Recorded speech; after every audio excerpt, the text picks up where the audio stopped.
1 in 3 Canadian women will experience some form of sexual violence in their life.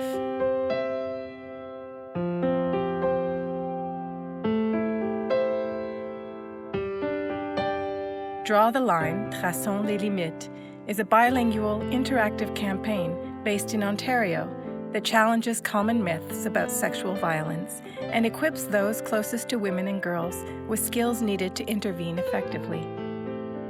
Draw the Line Against Transphobic Violence is a component of this campaign and helps fill the silence around the inclusion of trans women in our communities by encouraging bystanders to recognize and effectively intervene when they encounter sexual violence targeting trans women. Accompanying materials are free and downloadable and include an educator's guide and classroom activities with Ontario Curriculum Connections to help continue discussions about trans inclusion in secondary classrooms. In this documentary, you'll hear directly from trans women from across the province who'll share their stories of survival and their hope for a fair and equitable society free of transphobia, sexual violence, and harassment. Their voices are amplified here to provide educators with perspective on the potential impact and significance of safer and more trans-inclusive learning spaces for everyone. My name is Mona Hardy. I'm from Binchikowabik First Nations, which is 2-hour drive here from Thunder Bay. I'm a trans woman, and I've been trans all my life. Even before I left home when I was 12 and a half. There are trans people everywhere. Where you are, there are trans people. Whatever school you are in, there are trans people there. You might not know it. You might be sitting beside one. They might not come out yet. We are everywhere. Gay people are everywhere. Trans people are everywhere. And it's not like we hatch out of eggs. It's not like we fall from the sky. Yes. We're in your family. Every teacher in the country is going to have a trans kid in their class, whether they know it or not. Hi, I'm Zara. I'm 22 years old, and I began my transition when I was 18. I'm Ivano Ticosa. I'm a trans woman of color. I identify myself as a straight woman. To understand what trans means, we need to get to the root of some basic social concepts like gender and sex. What's the first question we ask when we hear about a new baby? Is it a boy or a girl? Birth-assigned sex refers to the assignment of terms like male or female to a newborn by medical professionals at birth. Sex is often determined based on visual examination of external genitalia, but can be determined by examining other biological attributes, including chromosomes, gonads, hormones, and internal reproductive structures. What's important to remember is that sex, as it's assigned at birth, is something distinct from gender identity. The term gender identity is used to describe a person's deeply felt internal and individual experience of their gender. This differs from sex assigned at birth in that it refers to a personal experience and cannot be determined by an outside observer. Individuals may identify themselves based on an internal sense of being a man, woman, both, neither, or another gender entirely. In contemporary North America, however, the popular assumption is that male, female, or man and woman are the only two existing categories for gender or sex, and that the values for gender and sex are considered essentially the same. When someone's sex assigned at birth and the gender with which they identify are viewed as being the same, they are considered to be cisgender. For many people, the umbrella term trans is a word that helps identify someone who experiences a gender identity that is different from the sex with which they were assigned at birth. It's hard to just be relaxed and be a nice person living your life when you know at some point during the day you're going to be harassed. You're going to be targeted for looking like you do. I get it every day. I get it. I get the looks. It makes you feel like you always constantly are being judged, and you get tired of it. You just want to go like, what? That's a man. No, I'm not a man, darling. I'm a trans woman. If you don't like the term trans woman, I'm a woman. it's hard to get that point in your life to be who you are and accepting yourself and be happy with yourself, be comfortable in your own skin, even whatever you have between your legs. It's what my heart said, it's what my mind said, it's what my being said. I'm not pretend to be anything. I don't pretend to be anybody. I don't pretend to be a woman. I'm a woman. And this, us being women, it's not a choice. The choice for us was live under a rock, being abysmally unhappy for every day of our entire lives, or be who we want to be and face the difficulty that comes with it. I can remember thinking when I was young, maybe like 7 or 8 years old, all these children were thinking about, I guess, what they want to be when they grow up. And I remember thinking, I want to be a beautiful woman when I grow up. At that time, all I really knew about trans people before I had really done much research was the stuff I had seen in the media. And the stuff that you see about trans people in the media is almost never good. So from what I knew about trans people, they were people that were mocked, like made fun of all the time. So I tried to hide that from everyone. I tried to be what they thought would be normal. People don't really understand that there are all sorts of different variations of people within the community, and they tend to go with what they see in the media the most. So someone looking at me may simply see a male that likes to dress female, which isn't the case. I'm just as much of a woman as any other. I just happen to have been born in the wrong body. People often use the term, female trapped in a male body. I prefer to describe it as I was born in a male body, but with a female mind and soul. And I just had to make the body match. Transition is a term that refers to the various ways in which some people shift their sex or gender expression through different means. It's a term preferred by many trans people over the common expression sex change. One reason for this is that sex change is a narrow term that doesn't reflect the multiple social, medical, and legal ways through which someone can transition. The worst thing for trans people is waiting to come out. The later you do it in your life, the more you will suffer for it. The more you will suffer from not being who you are before you transition, and the more you will suffer from just the effects of transitioning late in life. High school was kind of rough for me. I knew that I wanted to transition, but I was too scared to do it at that time because I knew I would have gotten beaten up. I knew I wouldn't have been treated well because of it.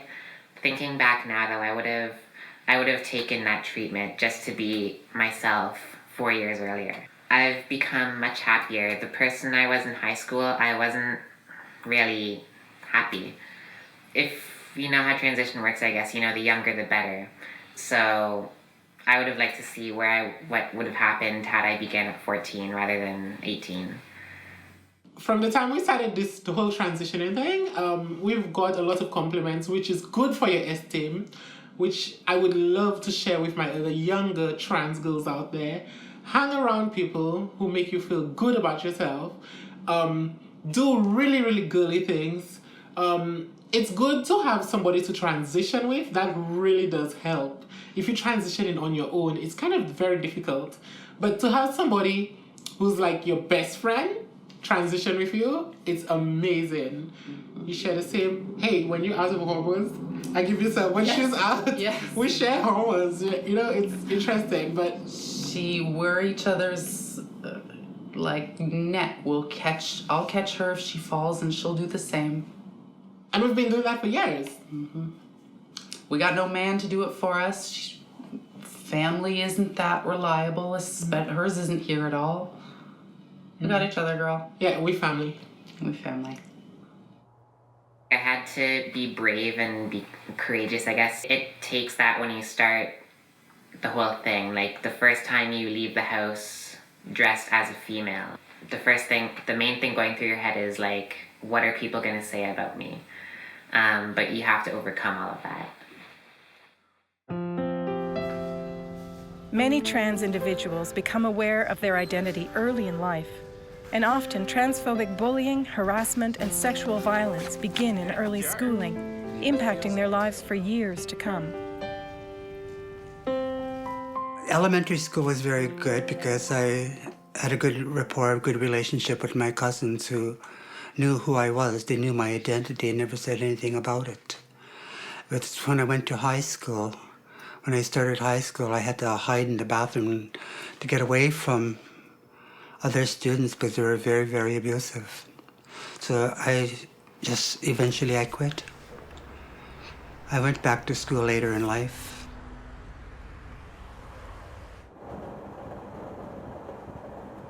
After high school, I went to college for 1 semester, and I was going through a very difficult time at the time. I had began my transition, but it was all new to me, so though I was going to class dressed female and stuff, people were still referring to me as male, and I found that to be very discouraging. So I just ended up not going to class most of the time, and I flunked all the classes and had to drop out. I think if having a trans person in a classroom, first of all, they should talk about it in one of their classes, talk about it openly, do a project on it. Seriously, if you did a project and these adolescents and go do research and do presentations, they would have a better understanding of who this trans person is. And I think it is important that everyone understand. The more you understand, because ignorance is bliss, they say, but it isn't. Ignorance can cause a lot of harm. The impact of trans-inclusive education policy and practice cannot be underestimated. Education environments offer an essential opportunity to include the frequently silenced voices of our trans students and community members. Teaching how to effectively interrupt transphobia and sexual violence is a key part of making safer and more trans-inclusive communities. Research conducted by EGAL and researchers at the University of Winnipeg revealed that 78% of trans students surveyed reported feeling unsafe at school, with 74% reporting experiences of verbal harassment, 37% reporting experiences of physical harassment or assault because of their gender expression, compared to 10% of non-LGBTQ students. 44% of trans-identified students reported missing some amount of school because they felt unsafe. I was born and raised on a farm just outside of London. I went to a rural high school. My experience there wasn't terrible. I was out as a gay guy at the time, and it wasn't terrible, but it wasn't great. I'm not very connected to the people that I knew back then. I'm still in contact with family, but not so much the people. It's hard to stay in contact with the people who knew you before because they are attached to the idea of who you were. It's hard for them to see who you are now. My father, for instance, has never used my name. It's been almost 3 years and he's never said my name. He calls me the name that I was given when I was born, which is not who I am. And that's awful. The people who know me and love me should love me for what I am inside. And that has not changed one bit over the years. From the time I was born to now, I'm the same person. I just look different. I just have a different name. When I was a teenager, it was very difficult growing up in the Caribbean because I was different and obviously everybody saw my differences. And I just knew that I knew like at an early age that this wasn't for me. I just had to leave and come to this beautiful place, Canada. I've turned my back on home, but for good reason. I know it's a beautiful place, beautiful community and everything, but it's not for me. What would happen if you went back? If I went back, I would be prosecuted for who I am, and I would probably be, yeah. I was a refugee 25 years ago, and because I can live the way how I am and what I was. And I came here for refugee, and they accepted me right away. Well, not right away. I guess I had to be on the process because I came here without any visa and escaping, traumatized, and they put me 3 months in jail because they doesn't believe what happened in my country because I was the first to ask for refugee in that time. And by sexual orientation, I have that pointing finger every time I have to go out. I live my day before I was night, go out at night and sleep in the day because nobody wants you, or nobody want to see you, or you get beat up, or a lot of things. So here is so different. Human rights here is very good. It's one of the first, I guess, in the world, and it's a lot of trans people here. And we have issues. We have discrimination too, like everywhere, but not like I was before. I left home because of abuse, physical, sexual, verbal. I've traveled a lot. It was very difficult in the early years. It's still difficult, but not as difficult today. And it was trying to fit in anywhere, trying to find a job, trying to find a decent apartment, being refused because they don't give to people or hire people like me, which it was very confusing being Aboriginal and trans. Which are you disliking? One or both? Transphobia is a term used to describe fear, hatred, and discrimination against trans identities or against anyone who transgresses dominant gender norms. Due to fear of being outed as trans and common experiences of discrimination and violence, many trans women avoid accessing essential social services. Transphobia takes a variety of forms and is recognized in Canada in individual relationships as well as in the functioning of our major institutions and social systems. The Ontario Human Rights Commission has acknowledged people who are transgender or gender nonconforming come from all walks of life, yet they are one of the most disadvantaged groups in society. Trans people routinely experience discrimination, harassment, and even violence because their gender identity or gender expression is different from their birth-assigned sex.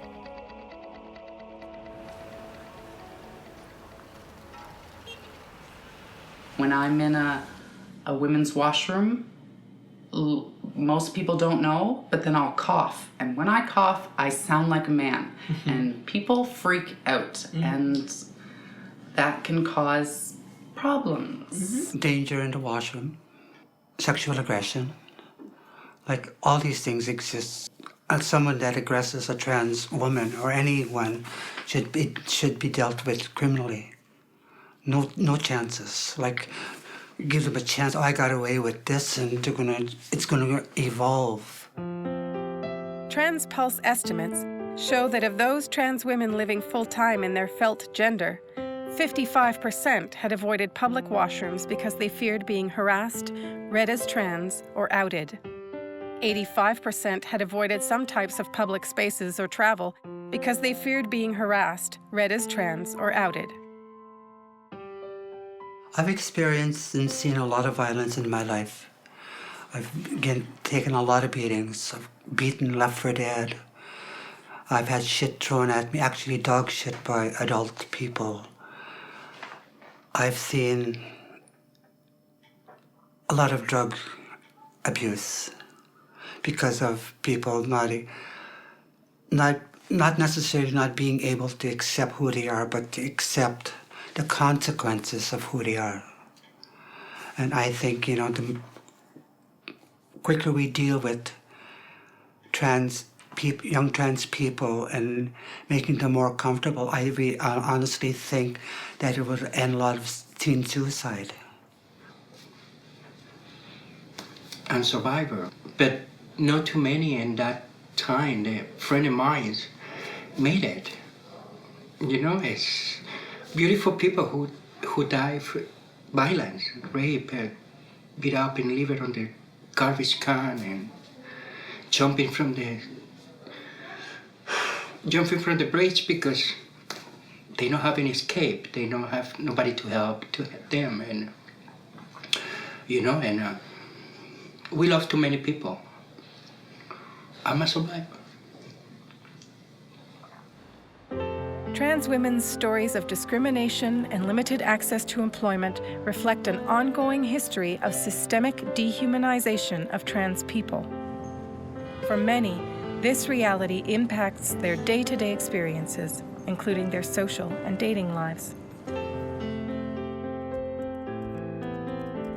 As far as dating goes, that has been very difficult for me. I'm very bad at meeting people in person. I'm not really the kind of person to go to bars and talk to people. So most of the guys I meet are online. And upon finding out that I'm trans, they have one of two reactions usually.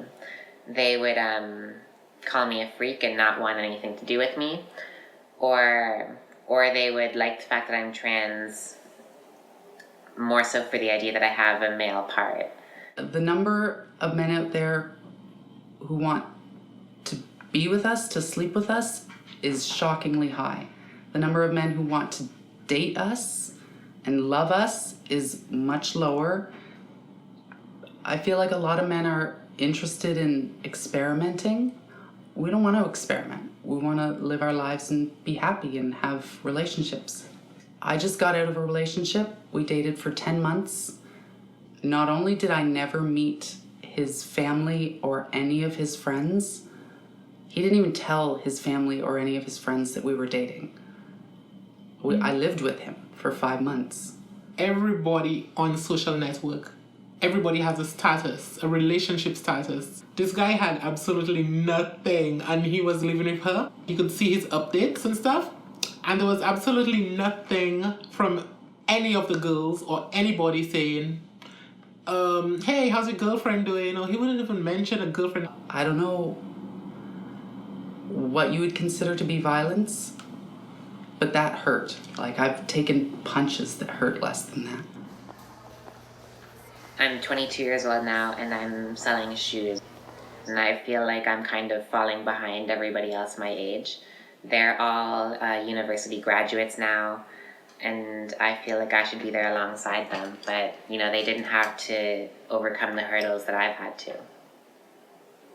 It's difficult, to say the least, to work as a trans woman. It's difficult to get a job. A lot of employers don't want the hassle that comes with it. And we don't bring hassle.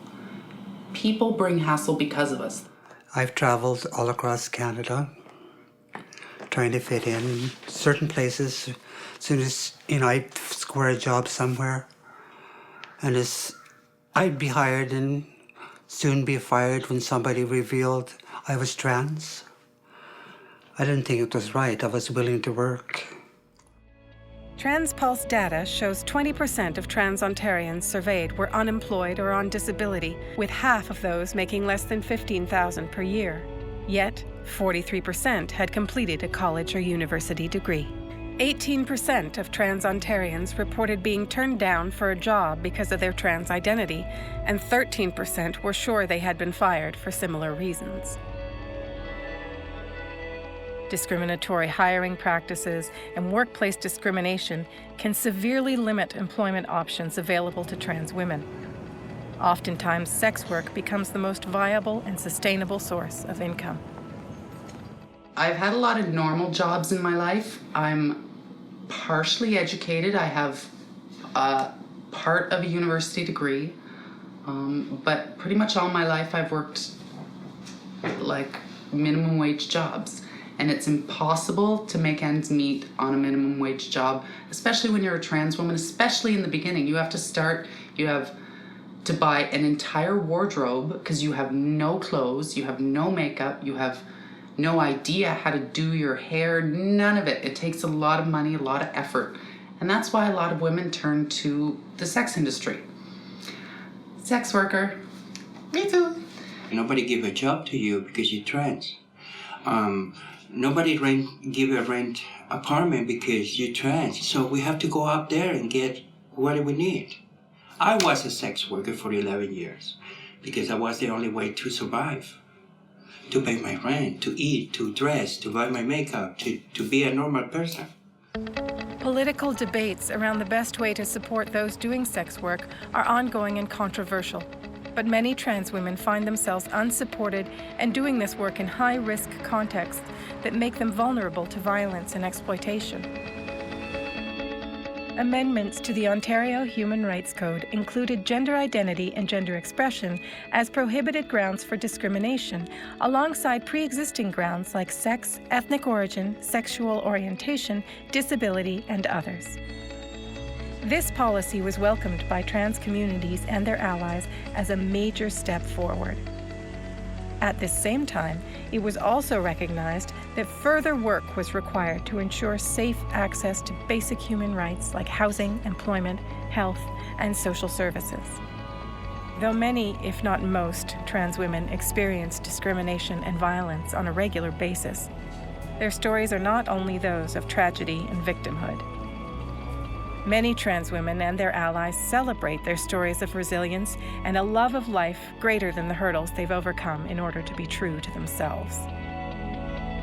Part of this process is an unprecedented increase in the visibility of trans-identified people in North American popular media. And I'm so proud to say that I got so many emails and messages from transgender women of color all over the country who said, I've never seen a transgender woman, a Black transgender woman, represented in a professional way on TV ever before. And that happened because the producers of that show said, let's let her take the lead in telling her story. That is the way we should be proceeding when we try to tell trans stories.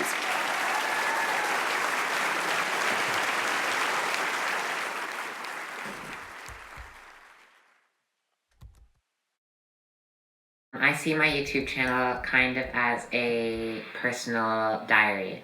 I've been doing the videos for over 3 years now. Since before, actually, I began taking hormones. So I have been using it as a guide to see how far I've come along. And I can help people who are not quite as far along in their transition so they can get an idea of what's coming up for them. Being against trans, it's being against anyone is hate. I think everybody should be loved. Everybody should be loved equally. Everybody out there has the ability to make a vast difference in the life of a trans person by just being accepting, just having the attitude that trans people are okay. I would like to meet a trans person. I hope that, every trans person can be who they are. If you express those views, you will change lives. The moment you're different, everybody just goes like, oh, you belong in Toronto. Oh, that's for Toronto. We need trans people in the small communities, and we need gay people, and we need different people in these tiny little towns. We need to be where we are and stay where we are and show the people who like to kick us out, show them we're not going anywhere. Show them like we actually here to stay.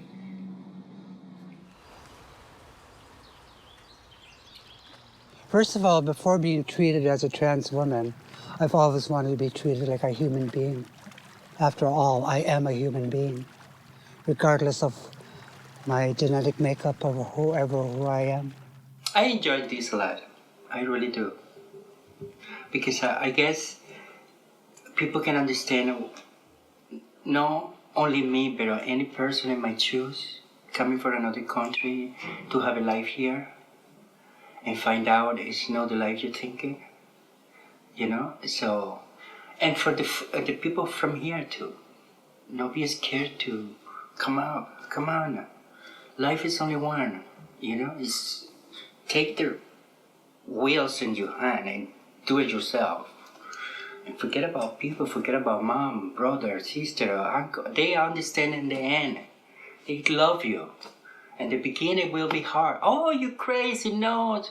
But on the end, they gotta love you the same way.